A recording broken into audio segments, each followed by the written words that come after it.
There are always many ways to accomplish a task in SketchUp, which gives you the freedom to work in a way that's comfortable to you.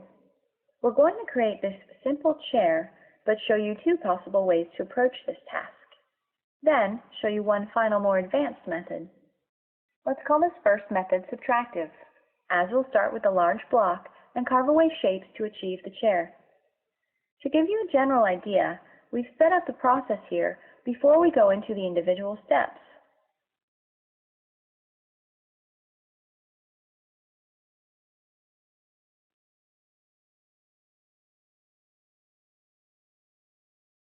Now that you've seen it happen, it's time to try it yourself. We'll take you step by step and encourage you to work along in SketchUp. Simply pause, start, and rewind the video as necessary to follow along. Start by drawing a rectangle and giving it an exact size. Type in 18 inches, comma, 18 inches, or some similar dimensions and hit the Enter key. Zoom in and orbit to see the rectangle, then use Push-Pull and type in 4 feet and hit Enter. For the rest of this example, we won't worry about being completely accurate, but you can if you'd like.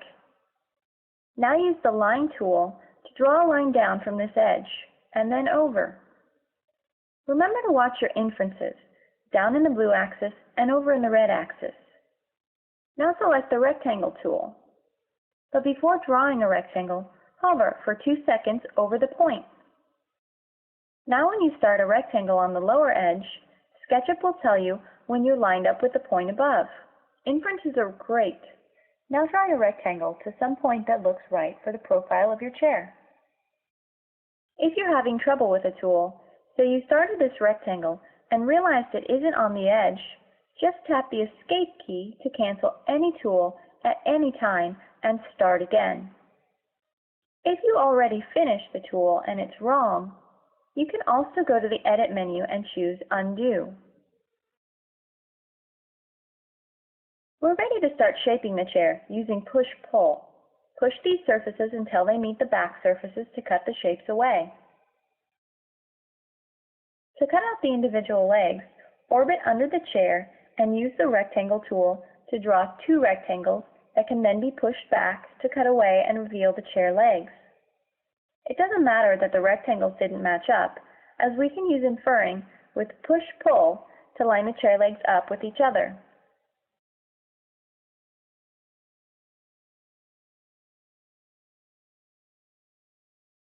The final step is to cut away the arc at the top.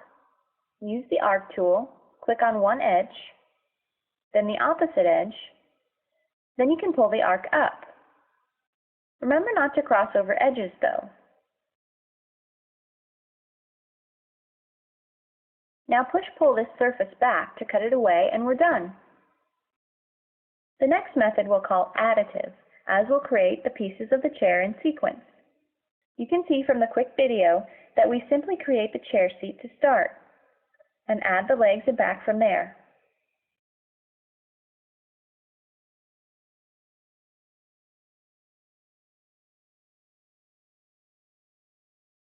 As before, draw a rectangle and type in the size you want for a chair seat. I'll use 18 by 18 inches for a starting point. Pull the rectangle up into the seat, then draw another rectangle from the back corner. Pull this up for the chair back. Draw the arc across the top and push it back to cut it away. Orbit to view the bottom side, and let's introduce a new tool to help create the legs. This is the Tape Measure tool. One of the functions of the Tape Measure tool is to create construction guides. Click on an edge and pull away to see the dotted edge. Type in 2 inches and hit the Enter key to give us a guide 2 inches from the edge.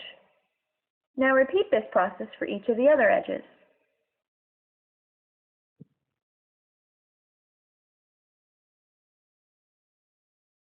When finished, use the Rectangle tool, which snaps easily to the guides, making all our legs the same size.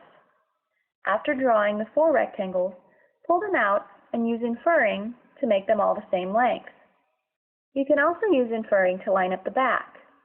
Use the eraser tool to erase the construction guides, and we're done.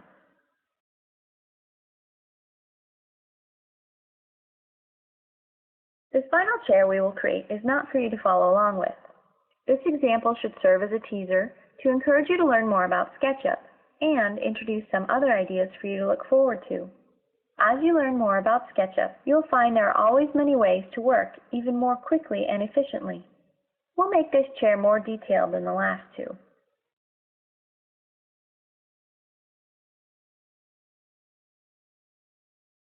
I'll start by creating the chair seat, rounding in the back end with arc and push-pull, and then I'll group this into one object. Now looking underneath, I'll draw one rectangle, select it, and turn it into a component, calling it chair leg.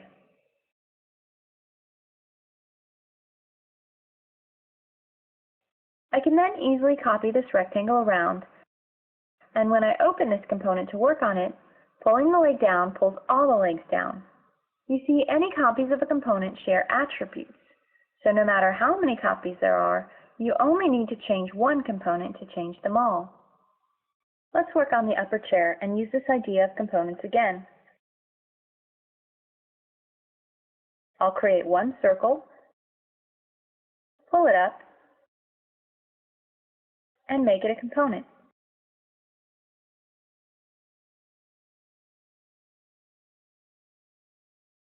Then create a quick array using the Rotate tool.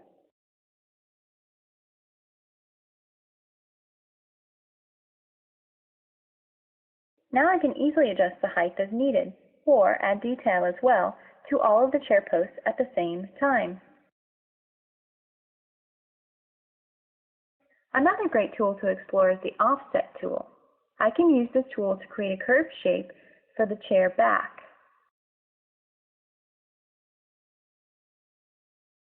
And after drawing all the edges to create a closed loop, I'll select the shape and copy it upward. Then pull it into a chair back. Sometimes it's just easier to create a shape based on other geometry, then move it to where it's needed. I can erase the original shape now. A few adjustments, and this chair is coming together.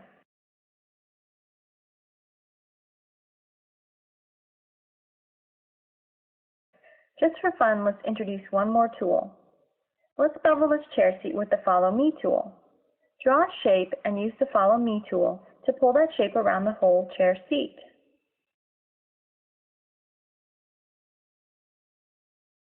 We can use this tool as well on the legs. I'll draw a profile to make the legs more interesting.